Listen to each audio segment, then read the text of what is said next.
Oi pessoal, estamos de volta com o nosso Desmistificando o Espiritismo. Hoje estamos no início do nosso episódio 38. E no episódio 38 nós vamos fazer uma coisa que a gente nunca fez antes, pelo menos não aqui, né, no nosso Desmistificando o Espiritismo. Nós vamos tratar de 2 capítulos no mesmo episódio. Porque são capítulos curtinhos, então a gente aproveita melhor o nosso tempo. E para a gente lembrar, nós estamos no livro 3º do Livro dos Espíritos, que é o livro que trata das leis morais.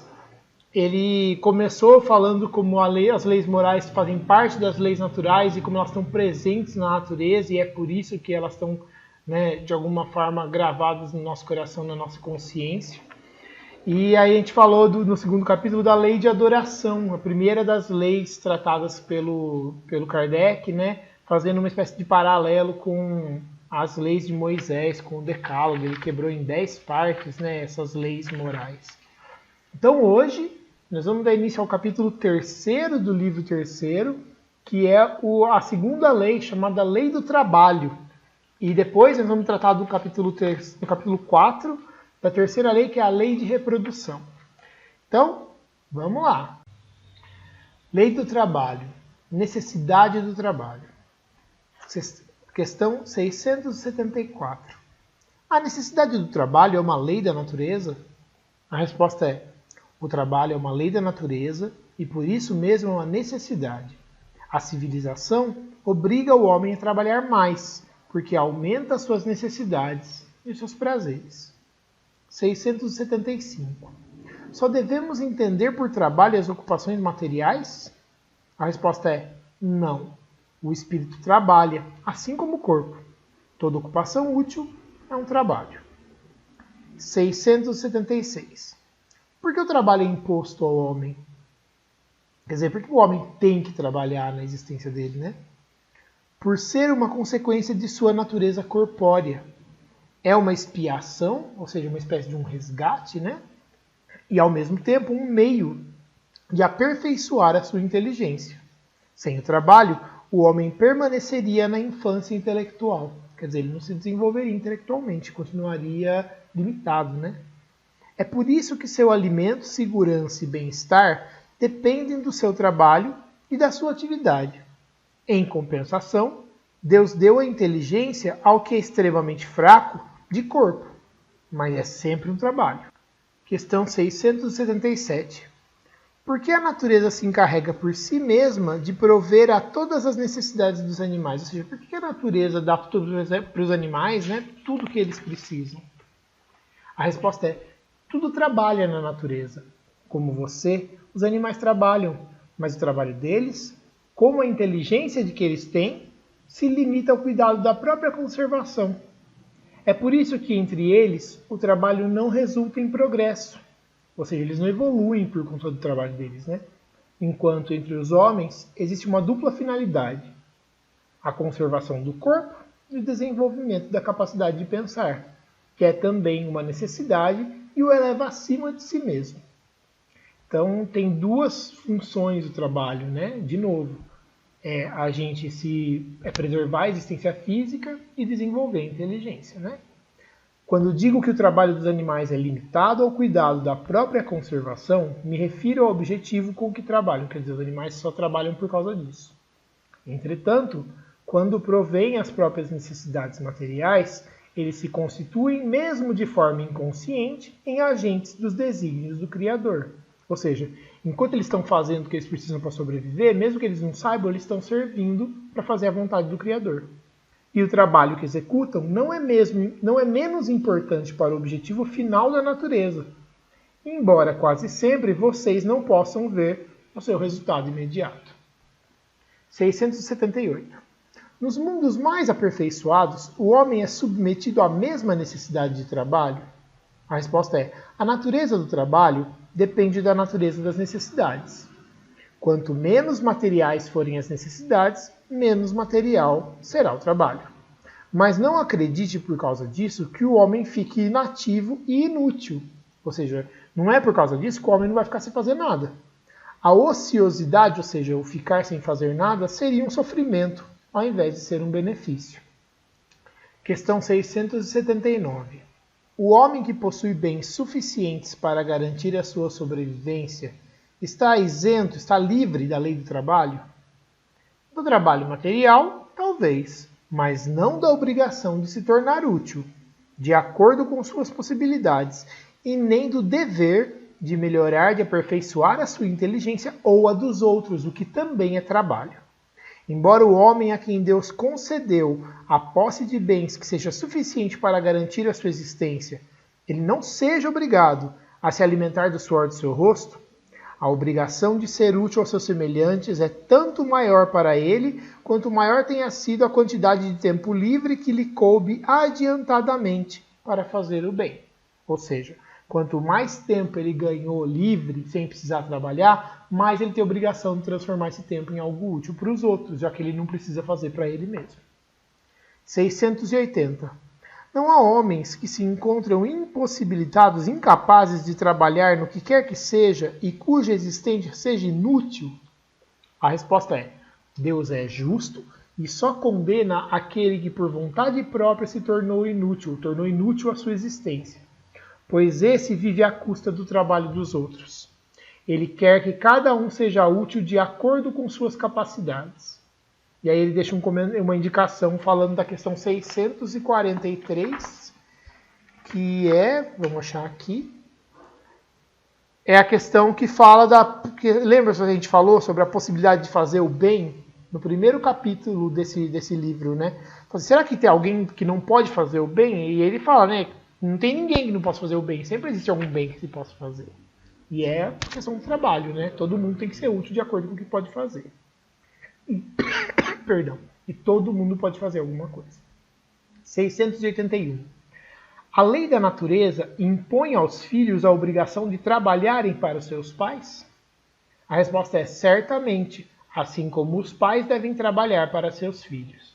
Foi por isso que Deus fez do amor de filial, que é o amor de filho, né, e do amor paterno um sentimento natural, a fim de que por essa afeição recíproca, essa afeição mútua, os membros de uma mesma família fossem levados a se ajudarem uns aos outros. Isso é ignorado com muita frequência na vossa sociedade atual. E aí ele indica a questão 205, lá atrás, vamos descobrir qual que é aqui. A questão 205 ele está lá no capítulo 4 do livro 2, falando de parentesco e filiação, e ela fala de como que o vínculo, a questão da reencarnação estaria destruindo, né, os vínculos familiares, e aí os espíritos reforçam, falam, não, ele não quebra, na verdade ele amplia os vínculos familiares, porque você tem muito mais gente sendo sua família, cada vez mais, às vezes várias vezes, né, e dizendo, olha, somos todos irmãos e temos que nos cuidar uns dos outros. E se naquela oportunidade você está ali junto com aquela pessoa, então, assim como ela cuida de você quando você nasce, você também tem o dever de cuidar dela depois, porque ela te deu a oportunidade de estar ali. Limite do trabalho e repouso. Questão 682. Sendo uma necessidade para quem trabalha, o repouso não é também uma lei da natureza? A resposta é sem dúvida. O repouso serve para recuperar as forças do corpo e também é necessário para dar um pouco mais de liberdade à inteligência, a fim de que se eleve acima da matéria. 683. Qual o limite do trabalho? A resposta é o limite das forças. Deus, porém, deixa o homem livre. 684. O que pensar dos que abusam de sua autoridade, impondo aos seus inferiores um trabalho excessivo? A resposta é uma das piores ações. Todo homem que tem o poder de mandar é responsável pelo excesso de trabalho que coloca para seus inferiores, porque ele transgride a lei de Deus. E aí está ali falando da questão 273. A questão 273 é lá do livro 2, capítulo 4, Vida Espiritual, e ela é uma questão que está fazendo referência à questão de um espírito mais avançado poder reencarnar num povo mais primitivo. E aí tem um exemplo, né, que fala, por exemplo, do senhor que foi cruel com os escravos, poderia nascer depois numa posição de se tornar escravo e sofrer o que ele já passou. Então ele nasce no meio de um povo que vai fazer aquilo com ele, que está naquelas condições espirituais de tratar, por exemplo, a escravidão como uma coisa normal, de fazer ele passar por aquele momento. É nesse sentido que ele faz a referência, tá? Questão 685, voltando aqui, né, para o capítulo 2 do livro 3 do livro 3. O homem tem direito de repousar na velhice? A resposta é sim, pois está obrigado ao trabalho apenas de acordo com suas forças. E aí o Kardec continua a pergunta, 635A. No entanto, o que fará o velho que precisa trabalhar para viver, mas está incapacitado, ou seja, não consegue, né? Está incapacitado para o trabalho? A resposta do Espírito é: o forte deve trabalhar para o fraco. Na falta da família, a sociedade deve tomar o seu lugar. É a lei da caridade. E aí o Kardec faz um texto explicando essa que é a última questão desse capítulo.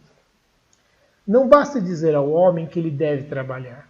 É necessário que aquele que precisa do trabalho para viver encontre em que se ocupar, o que nem sempre acontece. Quando se generaliza, a falta de trabalho assume as proporções de um sofrimento, assim como a miséria. A ciência econômica procura o remédio para que isso no equilíbrio entre a produção e o consumo. Melhor, o remédio para isso, né, no equilíbrio entre a produção e o consumo. Mas esse equilíbrio, mesmo que seja possível ser estabelecido, sempre sofrerá intermitências, interrupções, durante as quais o trabalhador também precisa continuar vivendo.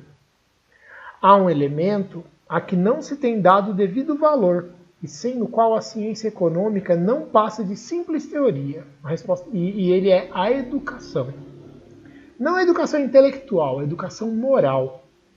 Não estamos nos referindo à educação moral pelos livros, mas sim aquela que trata da arte de formar os caráteres, aquela que cria hábitos, uma vez que a educação é o conjunto dos hábitos adquiridos. Quando se pensa na grande quantidade de indivíduos que todos os dias são lançados na torrente da população, ou seja, né, lançados como um todo na população, sem princípios, sem freio e entregues a seus próprios instintos, será de admirar as consequências desastrosas que vêm disso? Quando essa arte for conhecida, compreendida e praticada, o homem terá no mundo hábitos de ordem e de previdência para consigo mesmo e para com os seus, de respeito a tudo que é respeitável, hábitos que lhe permitirão atravessar com menos dificuldade os dias ruins que não pode evitar. A desordem e a imprevidência, ou seja, o descuido, né, a falta de preocupação com o futuro, são duas chagas, duas feridas, que só uma educação bem entendida pode curar. Está aí o ponto de partida, o elemento real do bem-estar e a garantia da segurança de todos. Então o Kardec tenta deixar bem claro, né, que é isso, a lei do trabalho, ela tem a ver com a nossa capacidade de elevar a nossa capacidade intelectual e de garantir a nossa sobrevivência. E que a caridade, ela nos dá, né, o dever de trabalhar por aquele que não consegue trabalhar. Todos nós, né? Cada um de nós tem que, no limite das suas capacidades, trabalhar sempre que possível.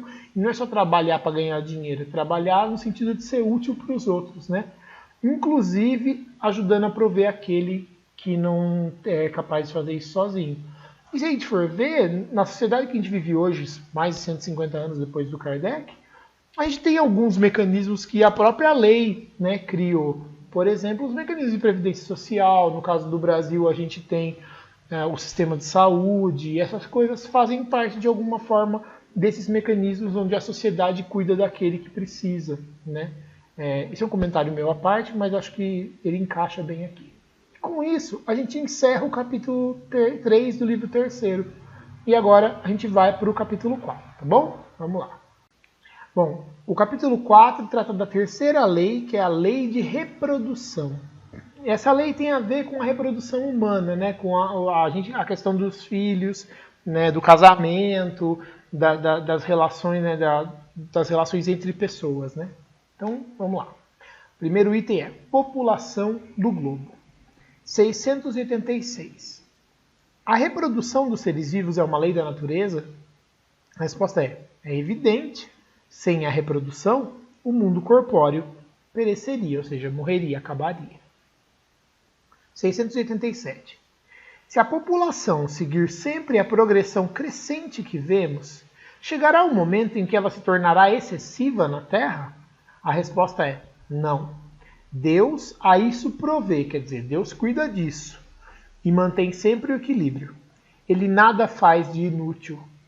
O homem que apenas vê um ângulo do quadro da natureza não consegue julgar a harmonia do conjunto. Sucessão e aperfeiçoamento das raças.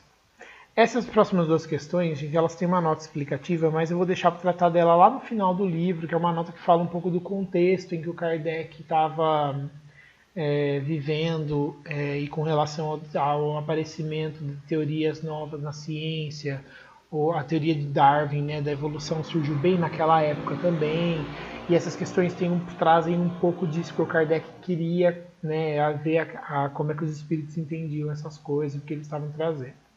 Mas vamos lá. Então, sucessão e aperfeiçoamento das raças. 688. Há nesse momento raças humanas que evidentemente diminuem. Chegará o momento em que terão desaparecido da Terra? A resposta a isso é verdade. É que outras estão lhe tomando lugar. Assim como outras raças um dia tomarão o lugar da vossa. Quando ele fala raça, ele está falando de povos também, não só de etnias ou de lugares específicos, né, mas de culturas também. 689. Os homens atuais formam uma nova criação ou são descendentes aperfeiçoados dos seres primitivos? Uma questão diretamente a questão do Darwin, né? A resposta é: são os mesmos espíritos que voltaram para se aperfeiçoar em novos corpos, mas que ainda estão longe da perfeição. Assim, a atual raça humana, que pelo seu crescimento tende a invadir toda a Terra e a substituir as raças que estão desaparecendo, terá sua fase de decrescimento, ou seja, de diminuição e desaparição. Será substituída por outras raças mais aperfeiçoadas, que serão descendentes da atual, como os homens civilizados de hoje descendem dos seres brutos e selvagens dos tempos primitivos. E à luz da ciência de hoje, isso para a gente ficar ainda mais claro, né? Porque os homens primitivos, as raças que eram humanos, mas que não eram o Homo sapiens, que é o que a gente é, né? Embora a gente fale em raça, a espécie humana é uma única raça, né? As outras raças são os outros humanos lá primitivos que a própria humanidade acabou extinguindo pelo que a gente conhece hoje da história humana, né? Mas é isso, ele fala, olha, as raças que existiram antes geraram vocês, e as raças do futuro vocês vão gerar e vocês vão desaparecer, porque elas é que vão ser as raças novas. Então isso é natural e os espíritos deixam bem claro. 690. Do ponto de vista puramente físico, os corpos da raça atual são de criação especial ou procedem dos corpos primitivos por meio da reprodução? Que era isso que o Kardec queria saber. Então ele falou, deixa eu fazer uma pergunta mais específica, né? E a resposta vem. A origem das raças se perde na noite dos tempos. Mas como pertencem todas à grande família humana, qualquer que tenha sido o tronco primitivo de cada uma, elas puderam se aliar entre si e produzir tipos novos. Então assim, olha, para se preocupar com isso aí, se perdeu lá atrás como é que começou. A questão é, se tinha umas, tinha várias, elas se misturaram e viraram o que hoje é a raça humana. Que é o que a gente sabe, né? A gente tem traços, né, do nosso DNA, do homem de Cro-Magnon, dos australopitecos, do Neandertal. A gente tem os traços de vários desses povos humanos que não são a nossa espécie hoje, né? Mas a gente tem parte deles no nosso DNA, porque a gente foi incorporando isso como raça. 691. Qual é, do ponto de vista físico, o caráter distintivo, ou seja, diferenciador e dominante das raças primitivas? Ou seja, como é que as raças primitivas se distinguem e no que ela é dominante com relação ao ponto de vista físico? Ele fala, o desenvolvimento da força bruta à custa da força intelectual. Agora, se dá ao contrário.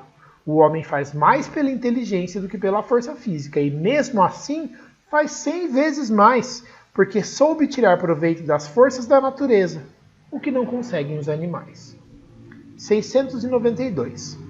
O aperfeiçoamento das raças animais e vegetais pela ciência é contrário à lei natural? Seria mais conforme a essa lei deixar que as coisas seguissem o seu curso normal? A pergunta que até hoje é atual, né? Tudo se deve fazer para chegar à perfeição, e o próprio homem é um instrumento de que Deus se serve para atingir os seus propósitos. Sendo a perfeição o objetivo para o qual a natureza tende, Favorecer essa perfeição é corresponder aos desígnios de Deus. Então, o que ele está falando é o aperfeiçoamento das raças não é contrário. Se o homem faz com a intenção de aperfeiçoar, então ele está servindo aos desígnios de Deus. E aí só que o Kardec completa essa pergunta, 692A. Mas, geralmente, o homem só se esforça para conseguir a melhoria das raças por interesse pessoal, não tendo outro objetivo senão aumentar os seus prazeres. Isso não lhe diminui o mérito, ou seja, ele não vale menos para ele na hora do vamos ver, na hora de contar, né? O quanto que isso vale? A resposta é: o que importa se o merecimento dele for nulo, desde que o progresso se realize? Cabe a ele, pela intenção, tornar meritório o seu trabalho. Além disso, por meio desse trabalho, ele exercita e desenvolve a inteligência, e é sob esse aspecto que tira maior proveito. Você está falando assim, olha, se a perfeição, se o progresso acontece, é isso que importa, porque essa é a lei. Agora, se o homem não está fazendo isso com boa intenção, ele está perdendo a chance. Ele poderia, pela intenção, fazer aquilo ter mérito, fazer aquilo ter valor para ele também, ele aproveitar por agir com intenção nobre. Agora, se ele não faz, sinto muito. O progresso acontecendo é isso que tem que acontecer, é isso que vai seguir, né? Porque a vontade de Deus é que as coisas progridam. E ele fala, e além disso, o proveito maior que ele tira de fazer esse trabalho é de aperfeiçoar a própria inteligência. Então ele está aproveitando de alguma forma mesmo assim. Obstáculos à reprodução. 693. As leis e os costumes humanos que têm por objetivo ou por efeito criar obstáculos à reprodução são contrários à lei da natureza? Vejam, ele está falando assim, você atrapalhar a reprodução é contrário à natureza? A resposta é, tudo que atrapalha a marcha da natureza é contrário à lei geral. Aí o Kardec completa a questão, né? 693A.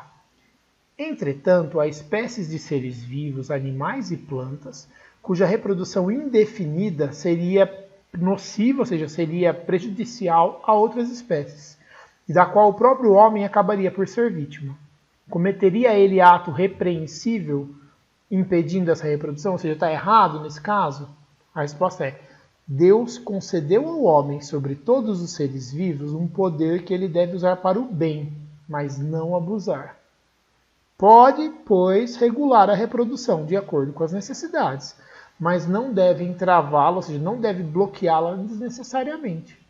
A ação inteligente do homem é um contrapeso que Deus instituiu para restabelecer o equilíbrio entre as forças da natureza. Ou seja, a própria inteligência do homem, a ação inteligente do homem é um equilíbrio para a natureza, né? E é ainda isso que o distingue dos animais, pois ele age com conhecimento de causa. Mas os próprios animais também concorrem para esse equilíbrio, ou seja, os animais também participam desse equilíbrio, pois o instinto de destruição que lhes foi dado faz com que, ao cuidarem da própria conservação, eles detenham o desenvolvimento excessivo e talvez perigoso das espécies animais e vegetais de que se alimentam. Isso a gente aprende na escola, né? Por exemplo, se eu acabar com, vamos dizer, com as cobras de uma região, eu vou começar a ter, por exemplo, ratos, né? Que vão começar a se espalhar, porque elas comem esses animais. Isso é um exemplo muito simples das muitas formas, né, que a gente conhece de equilíbrio natural. Quando você tira um animal da natureza por uma ação qualquer, ou por poluição, seja lá o que for, você acaba desbalanceando e surgindo outras coisas que vão servir como uma praga, que vão atrapalhar a nossa vida, criar um problema. Hoje, com o entendimento melhor da ecologia, a gente entende muito melhor essas questões que os espíritos já falavam 150 anos atrás. 694. O que se deve pensar dos usos que têm por fim impedir a reprodução com vistas à satisfação da sexualidade? Ou seja, o que pensar das formas de impedir a reprodução, ou seja, de impedir a gravidez? É basicamente isso que ele está perguntando, com o objetivo de satisfazer a sexualidade, ou seja, de poder fazer sexo à vontade, de ter o prazer do sexo sem se preocupar em ter filho. A resposta é: isso prova a predominância do corpo sobre a alma e quanto o homem está apegado à matéria. Eu acho que essa questão ela cabe um comentário, que eu vou fazer um comentário meu também, não é um comentário dos espíritos, tá? A gente sabe que a sexualidade humana ela está relacionada com a nossa forma de interagir com o outro, né? Então, não quer dizer que a única forma, o único objetivo válido de interagir com outro ser humano através do sexo é faça para ter filho ou não faça. Pelo menos é assim que me parece que faz sentido, né? O que eles falam é, olha, você pegar e criar uma forma de você poder fazer sexo à vontade, simplesmente para abusar disso, está errado. Todo abuso, eles já falaram em outros pontos, né? Todo abuso é errado. Você controlar uma situação, né, de sexo para não ter um filho no momento em que você entende que aquele momento é perigoso, é errado, porque você não vai ter condições de... Se você pode controlar de alguma forma para programar a sua vida, é uma coisa. Você usar isso para, como a gente fala por aí, meter o louco, né, fazer o que quiser e não se importar com as consequências, essa é uma perspectiva totalmente diferente e que, segundo o que a gente veio vendo, né, ao longo do Livro dos Espíritos, é uma perspectiva que está errada, porque é a perspectiva do abuso. Eu estou falando isso porque a gente tem muitas pessoas que acham que não pode evitar filho, mas também não se preocupam com a capacidade delas, né, de cuidar desses filhos. E isso já foi discutido em outros pontos aqui do livro, que a gente também tem que ser responsável, né? Então, mais uma vez, estou só fazendo um comentário pessoal meu, mas que eu entendo que é importante, que a gente se programar para a vida não é o problema, até porque Deus, quando precisa, ele vai fazer a coisa acontecer de alguma forma. Mas a gente abusar da capacidade de controlar isso para fazer o que quer, a hora que quer, sem medir as consequências, sempre vai ser visto como uma distorção da sexualidade humana. E na sequência dessa questão e desse questionamento, desse comentário que eu acabei fazendo, vem casamento e celibato. 695. O casamento, isso é, a união permanente de dois seres, é contrário à lei da natureza? A resposta do Espírito é um progresso na marcha da humanidade. 696. Qual seria o efeito da abolição, ou seja, de acabar o casamento sobre a sociedade humana? A resposta é uma regressão, ou seja, um retorno à vida dos animais. E aí o Kardec faz um comentário. A união livre e casual, ou seja, né, sem compromisso dos sexos, é o estado de natureza. O casamento constitui um dos primeiros atos de progresso nas sociedades humanas, porque estabelece a solidariedade fraterna e se encontra entre todos os povos, embora em situações diversas.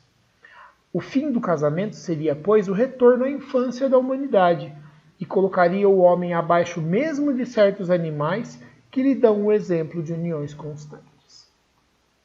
696. Bom, antes de continuar, de novo quero fazer um comentário meu também, mas que eu acho que se a gente avaliar com base em tudo que a gente está vendo aqui faz sentido para o dia a dia de hoje, porque isso é para bastante tempo atrás, foi dito ali bastante tempo atrás.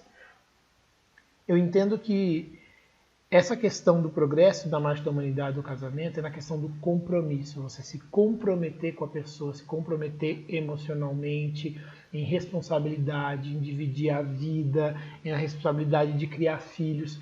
Não é na questão de ter o casamento em si como ato de casamento, mas é questão de compromisso com um outro indivíduo, né?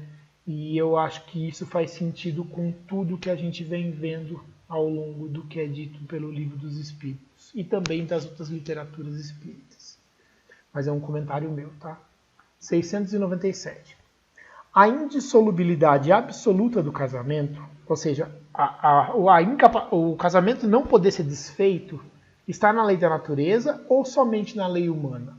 Que é uma pergunta que tem a ver com a igreja, né? Porque naquela época a igreja sendo muito forte, falava que o casamento não podia se desfazer.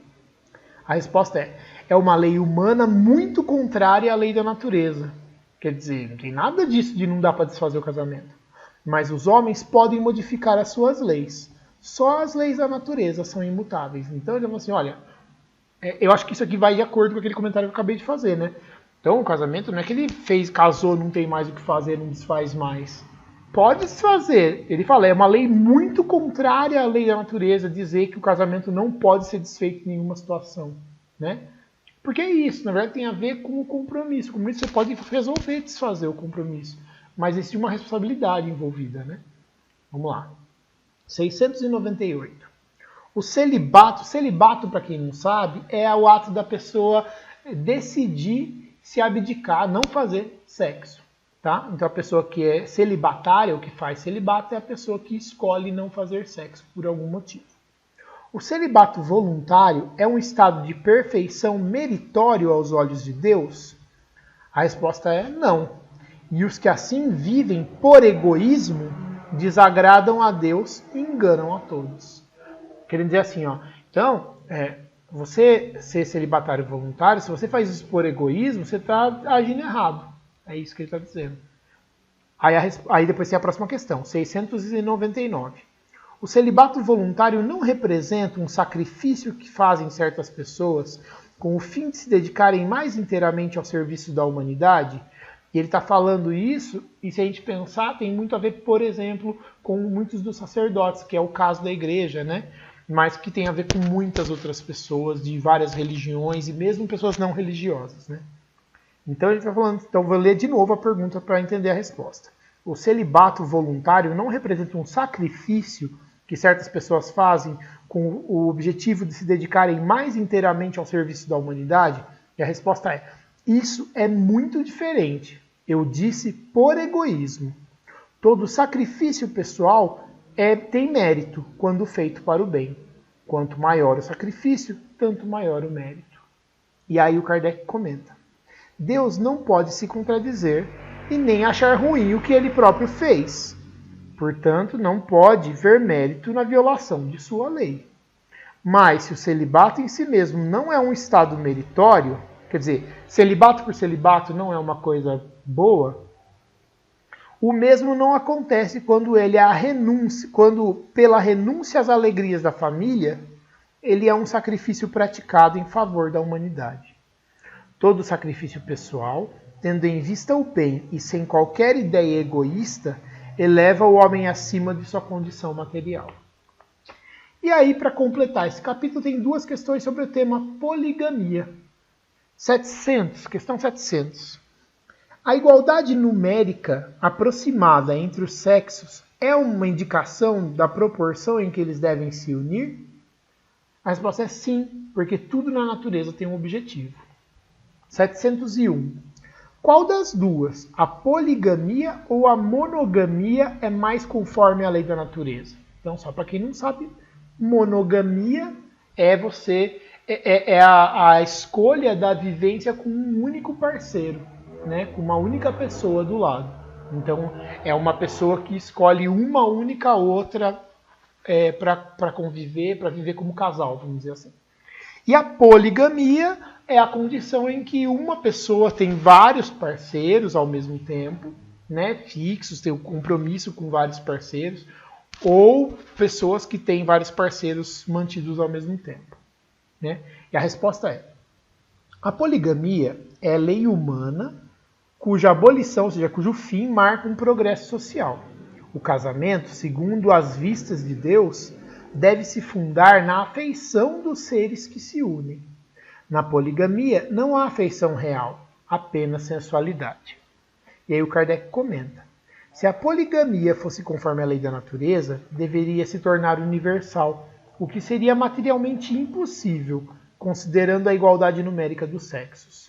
Ou seja, tem mais ou menos metade de homem e mulher, né? Então é para ser mais ou menos 1:1. A poligamia deve ser considerada como um costume ou uma legislação particular, apropriada a certos costumes, que o aperfeiçoamento social faz com que desapareça pouco a pouco. Eu queria chamar a atenção também, mais um comentário pessoal, como esse envolve muito a nossa vida de hoje, né, e foi escrito há muito tempo, eu acho que valem esses comentários, mas eu reforço, tudo que eu não estou lendo, comentário meu, e não estou falando que é verdade, é só a minha forma de ver essas coisas. Né? Chamar a atenção para a frase da resposta 701. O casamento, segundo a visão de Deus, ou as vistas de Deus, deve ser fundado na afeição dos seres que se unem. Estou dizendo isso porque as pessoas têm muitas visões diferentes do que é o casamento, mas está muito claro, né? O casamento, a união de duas pessoas, ela tem que ser baseada pelo amor. Mais nada, não está falando mais nada. Isso serve de reflexão para a gente sobre as ideias que a gente tem sobre os relacionamentos de hoje em dia e fica para cada um fazer a sua reflexão. Com isso, a gente encerra o capítulo 4, que é o da terceira lei, a lei de reprodução, e no próximo episódio a gente vai começar o capítulo 5, que vai ser a lei de conservação, que é a quarta lei instituída aqui pelo Kardec para a gente entender as leis morais. Muito obrigado e até lá.